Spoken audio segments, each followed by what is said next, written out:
Olá, boa noite para você. Boa noite. 5 de novembro de 2016. Amanhã, o maior desastre ambiental que o país já viu completa um ano. 19 pessoas morreram, centenas ficaram feridas e esse desastre devastou a vida no Rio Doce. Barra Longa e Bento Rodrigues, distritos de Mariana, na região central de Minas, pouco conhecidos até então.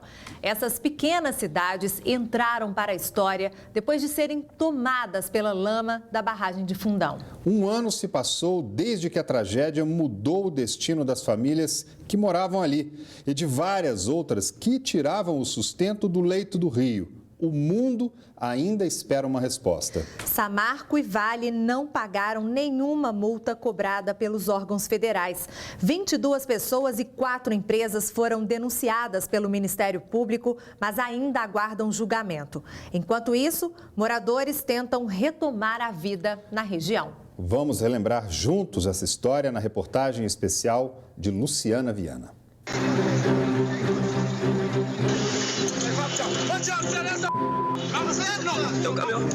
Volta.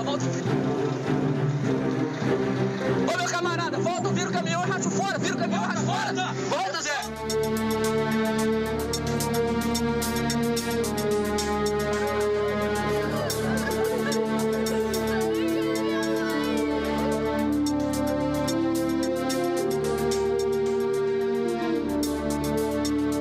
5 de novembro de 2015, Mariana e o maior desastre ambiental do país. Bombeiro!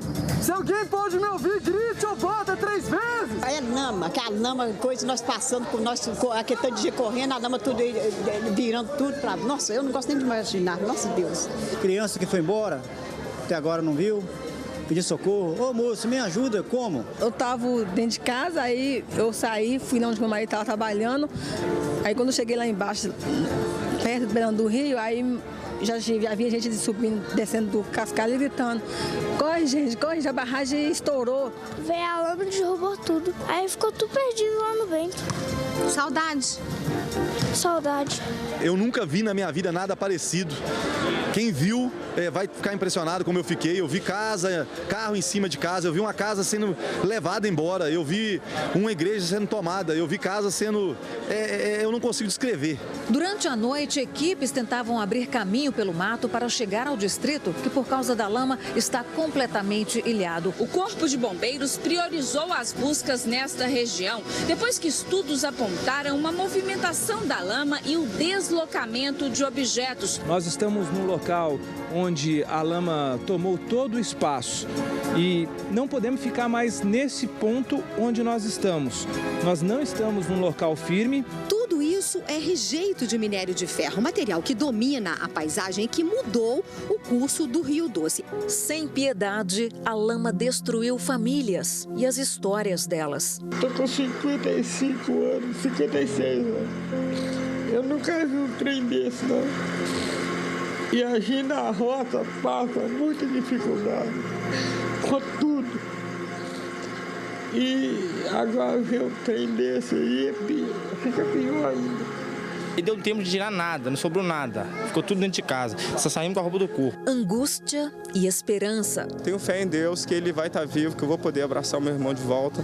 Ele vai voltar pra gente, pra família dele. Eu quero que meu tio Marcos volte. Desespero e dor. O que eu peço é que, pelo menos a Samarco, que é responsável, buscasse pelo menos encontrar o corpo do meu irmão para a gente não viver nessa agonia a vida toda, em saber que onde está meu irmão. Era tudo para nós, para nossa família toda, para minha mãe. Minha mãe está em choque, minha mãe só pergunta por ela, o pai está no hospital, está em choque.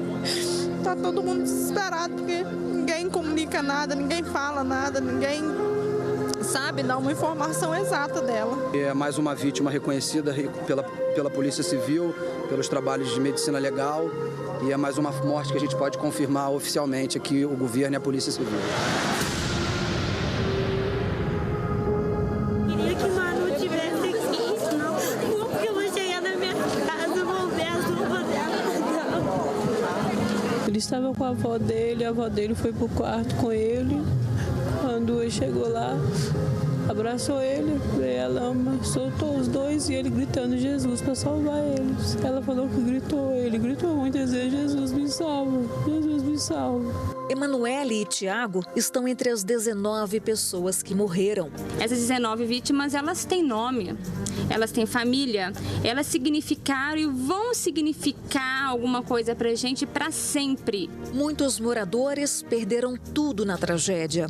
Para outros, tentar limpar o que restou. Muitos ficaram isolados. Aqui na casa de vocês, já chegou doação? Não. Não chegou ainda? Não. E qual é o medo da senhora? É de o alimento acabar e a gente passar fome. Muito triste, né? A solidariedade se fez presente. A gente que veio para ajudar, infelizmente, a gente tem que se fazer de forte. Muitos animais se foram com a lama. Outros foram resgatados, mas nem todos conseguiram se livrar. Alguns escaparam, mas como se manter vivos? Da inocência da brincadeira de quem se salvou para o cenário desolador em meio aos entulhos. Nós tínhamos uma das barragens mais seguras do país e a barragem se rompeu. Falar de uma trinca comigo agora, eu tô tremendo, porque eu fico preocupado, porque uma que não tinha risco nenhum foi embora. As imagens não transmitem o que a gente percebe aqui.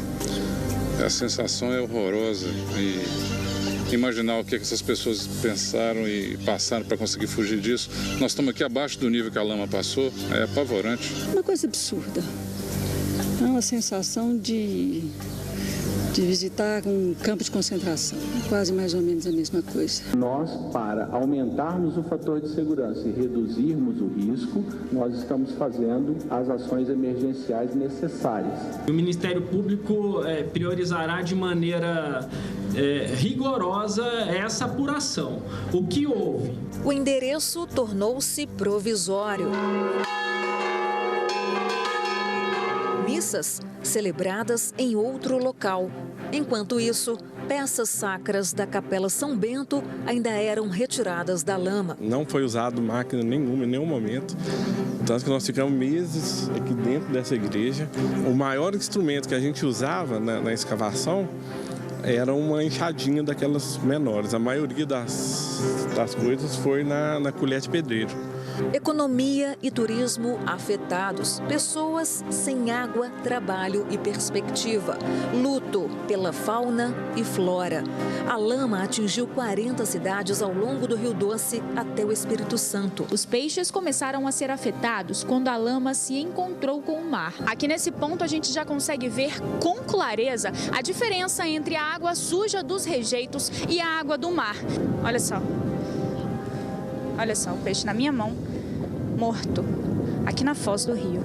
Desolador, né? Triste ver um rio que já promoveu tanto desenvolvimento, que já alimentou tantas pessoas, né? Está agora sendo enterrado, né? O rio, para nós, ele, além da água, tem a questão econômica, a questão religiosa e a questão espiritual, que é a mais importante de todas, que é o que mantém o povo Krenak vivo até hoje. Para o Ministério Público, a mineradora Samarco teria percebido os primeiros problemas na barragem de Fundão desde 2009 e eles se agravaram em 2014.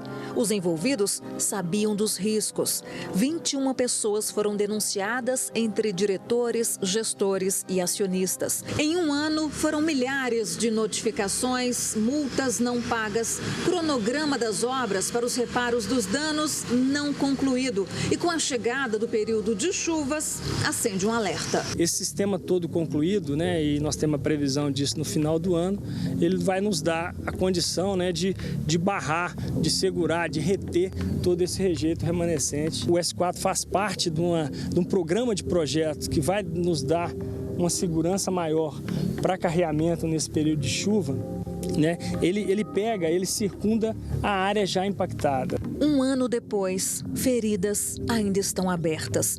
Muitas famílias ainda sofrem com o descaso. Nenhuma multa por destruição à natureza foi paga.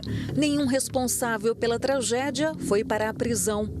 Para o senhor Osvaldo, apesar da tragédia e das dificuldades enfrentadas, a volta por cima ganha força ao som do violão.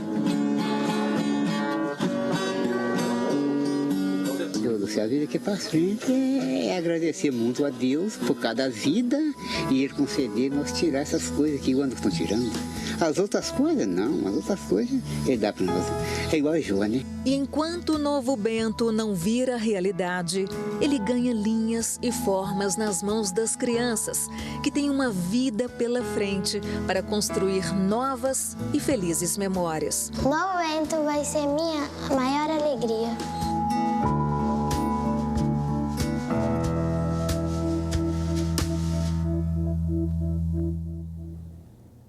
Ainda hoje a gente vai voltar a falar de Mariana e você vai ver também que centenas de outras barragens espalhadas Brasil afora também correm o mesmo risco.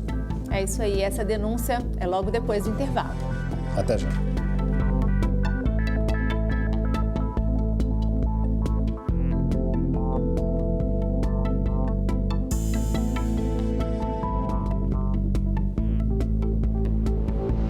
O Ministério Público move uma ação civil pedindo que barragens, como era construída a de Fundão, não sejam mais licenciadas aqui no nosso estado. A promotoria fez um balanço de tudo o que foi feito em Mariana durante o último ano. A força-tarefa do Ministério Público considera muito lento o trabalho para a retirada da lama que se espalhou após o rompimento da barragem de Fundão. Segundo o IBAMA, a mineradora Samarco retirou menos da metade do previsto até agora. Essa retirada da lama implica num custo, implica numa logística e é obrigação das empresas. Elas não podem pretender deixar esse passivo para a sociedade. E tudo que foi feito nesse um ano indica isso. Uma ineficiência gigantesca e proposital das medidas para a retirada da lama e recuperação das áreas impactadas. O Ministério Público denuncia que não está sendo cumprido o acordo para a retirada de 1 milhão de metros cúbicos de lama de Bento Rodrigues e o resgate dos pertences das vítimas. As empresas começaram um plantio de grama sobre os pertences das vítimas, que não são propriedade dessas empresas. Infelizmente, desde o dia seguinte ao acidente, a Samarco e as suas controladoras se comportam como se proprietárias fossem de um patrimônio que não lhes pertence. Esse patrimônio é da coletividade, merece, necessita e tem que haver respeito por ele. Peritos da ONU fizeram um apelo para que as autoridades brasileiras tomem medidas para solucionar os impactos da tragédia por considerar ineficientes as medidas tomadas pela empresa diante do impacto ambiental e da incerteza do futuro das comunidades atingidas pelo mar de lama.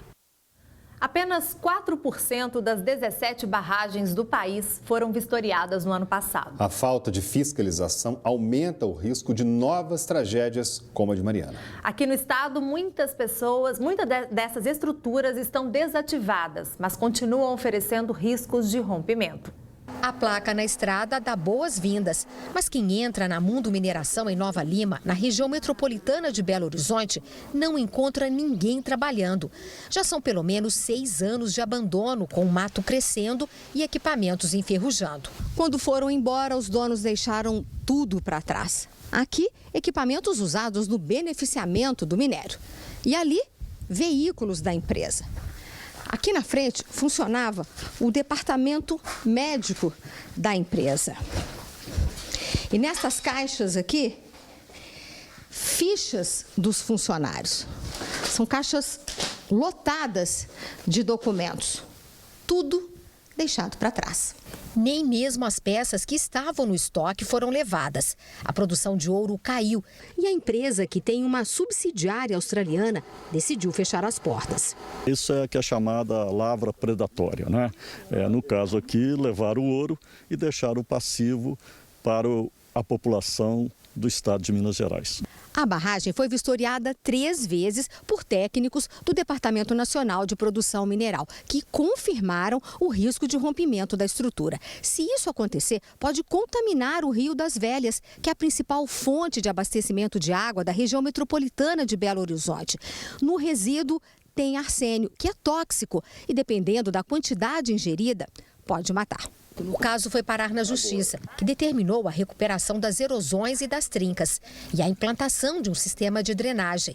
Mas o que se vê no local são apenas lonas cobrindo a estrutura. Debaixo desse sol, sem nenhuma proteção, a lona não resiste e já começa a se romper. Em vários pontos, a gente já observa o aparecimento de buracos. Como os donos da empresa não arcam com os custos, quem paga a conta é o governo de Minas, que promete cobrar cada centavo na justiça. Esse rejeito deveria ser removido e colocado numa disposição adequada. Abandonado do jeito que está, essa impermeabilização com essa lona aqui provavelmente vai sofrer rachaduras ao longo do tempo e contaminar o solo. Minas Gerais é o estado com maior número de barragens do Brasil. São mais de 700 estruturas e pelo menos 165 foram abandonadas, de acordo com a Fundação Estadual do Meio Ambiente, um dos órgãos responsáveis pela fiscalização. Os relatórios mostram que todas apresentam risco ambiental. Esta é a barragem de Forquilha 3, que pertence à Vale. As atividades foram suspensas e o local não recebe mais rejeitos. Mas, segundo estes laudos, a estrutura apresenta problemas como erosão e infiltração. Isso vai levar certamente a uma ruptura se não for feito nada para conservação ou tomar as medidas necessárias para a recuperação dessas áreas degradadas. Um relatório da Agência Nacional de Águas revela que entre 2014 e 2015 foram vistoriadas apenas 4% das mais de 17 mil barragens cadastradas no país. E o mais perigoso, muitas não apresentaram um laudo que garanta a estabilidade. Hoje, cada empreendimento, cada barragem opera o seu monitoramento da forma que ela bem entender. A fiscalização ela é superficial e cosmética. Então a situação ela é dramática no Brasil e a sociedade brasileira espera um novo fato como o rompimento da barragem de Fundão.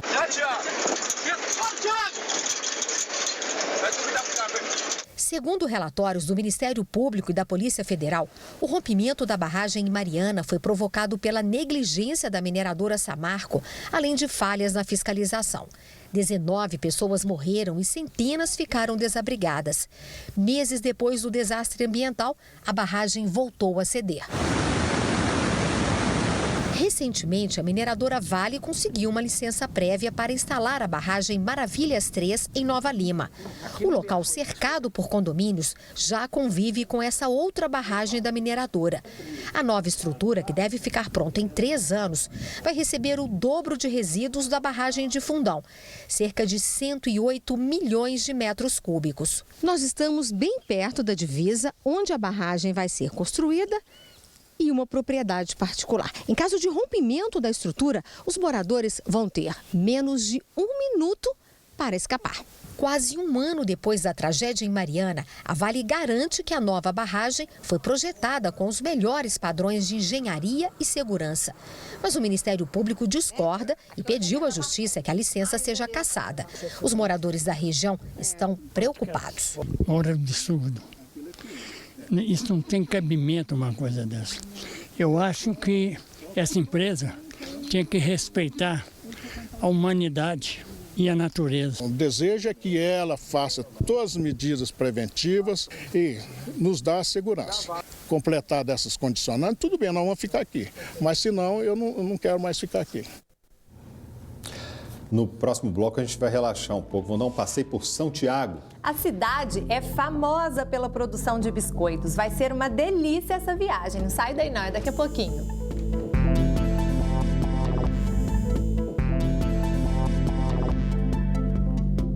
Você já ouviu falar em São Tiago? É uma cidade aconchegante que recebe muito bem os turistas. Tem sempre um cafezinho com biscoito na mesa. Aliás, biscoito é o que não falta por lá. Dá uma olhada.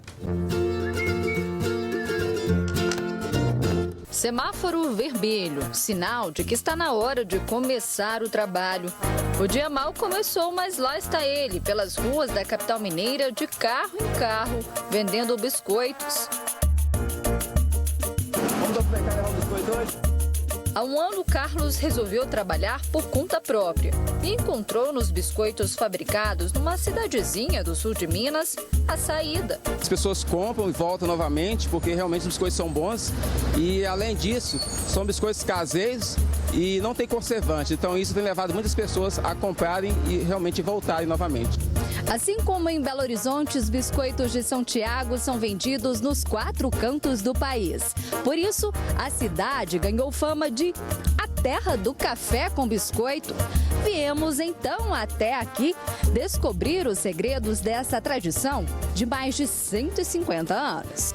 São Tiago é uma daquelas cidadezinhas pequenas com costumes típicos mineiros. Prosa na praça nos finais de tarde. Mas trabalho, muito trabalho durante o dia nas fábricas de biscoitos. Afinal, a procura é grande. São 65 pequenas indústrias, uma média de 1.000 empregados direto. Então mandamos para o Rio de Janeiro, São Paulo, Centro-Oeste, Zona da Mata, Belo Horizonte. Todas essas cidades consomem muito biscoito. As mãos enrolam a massa sobre a mesa e dão várias formas a 18 tipos de quitandas produzidas nesta fábrica.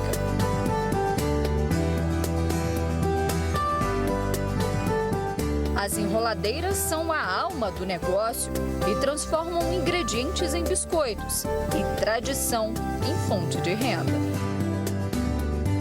A gente trabalha aqui com as enroladeiras, tudo manual. Tem uma que fica por conta de pesar, então ela pesa as massas de todas as enroladeiras.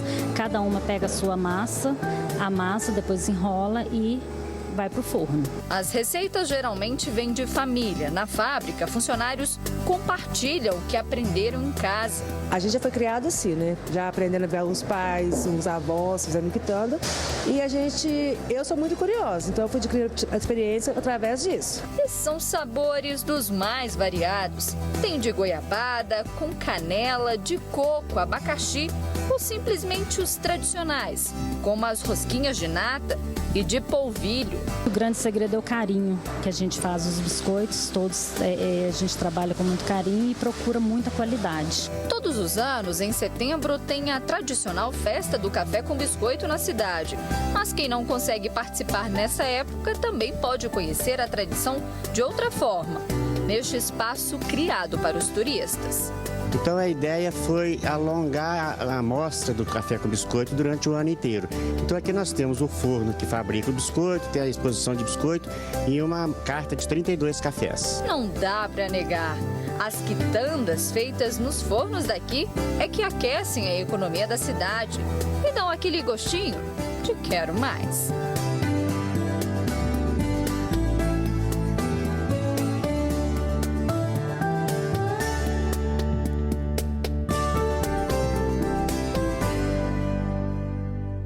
Que delícia, hein? E olha, choveu forte hoje em Belo Horizonte, também na região metropolitana. Luciana Viana, boa noite. Fala com a gente aí o que foi que aconteceu. Teve acidente, inclusive, na capital por causa dessa chuva, né? Teve sim. Boa noite, André. Boa noite a todos. Uma chuva forte, né, nesta tarde. Aqui na capital, vários pontos de alagamento, retenção também. Nós temos imagens de um acidente ocorrido agora há pouco, ali na BR-356, né, conhecida Curva do Ponteio, André, exatamente. Isso aí, Curva do Ponteio, no sentido centro, viu? Houve ali um engavetamento entre vários veículos. Apesar do susto, ninguém ficou ferido. E vejam só, né? A chuva forte neste momento. Tá demorando para chegar em casa, pode ser, né? Haja paciência, parado, né? Haja paciência. E não foi só aí não, viu, Gisele e André? No anel rodoviário ali no entroncamento com a Tereza Cristina. Pois é, olha só, né? A chuva tomou conta ali das duas pistas em ambos os sentidos. Neste momento, o congestionamento já passa dos 12 quilômetros em ambos os sentidos. Muita prudência, porque essa chuva deve continuar forte aí pelo menos até as 11 horas da noite e no fim de semana também. Obrigado, Lu, pelas informações. E a você de casa, uma excelente noite. A gente volta na segunda-feira às 6:50. Tchau, tchau. Bom fim de semana, gente. Tchau, tchau.